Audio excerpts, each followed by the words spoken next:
We can't put that genie back in the bottle. The policy, the pure and the applied, I don't know. I'm a skeptic about that. I actually think that some of the great applied ideas are the pure ones. Now, I know I'm talking about the great people, but just think of some of them. I mean, think of Hirschman. You don't get more pure. I mean, sitting there, wandering around the world, I mean, pure intellectual, thinking, again, about what things he sees might mean in some really pretty abstracted way.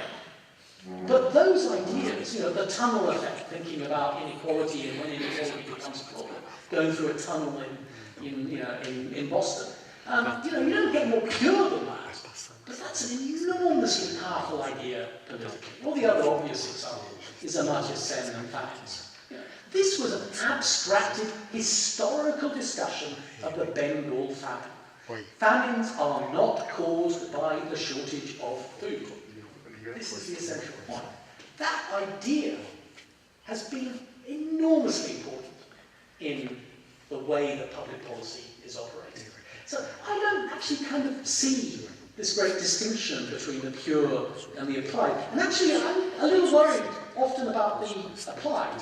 Some of the ideas that have the greatest purchase, the biggest policy impact, are ideas that I think are actually very questionable. If we're thinking about who has had probably the greatest influence on development thinking in the past 20 years, it wouldn't be Sen. It would be Paul Collier, my colleague in Oxford. Enormous influence in how we think about development in Africa.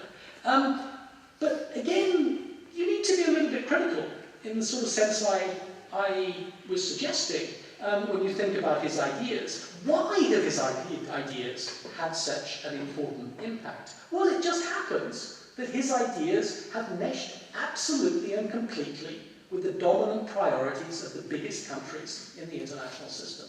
Is that a surprise? Well, maybe not. But it means that the intellectual needs to think a little bit more critically about why some sorts of ideas are picked up by policymakers and some aren't. What's he telling us? He's telling us that the problems of underdevelopment in Africa are your fault. Nothing to do with the international system, nothing to do with big companies. That's not the problem. The problem is you.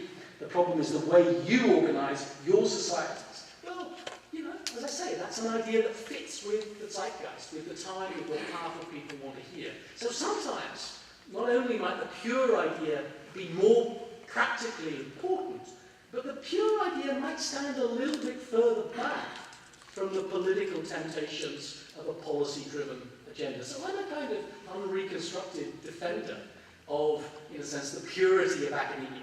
I actually think there is still a great deal to be said for that, not in its own right, but as actually generating the interesting ideas for policy.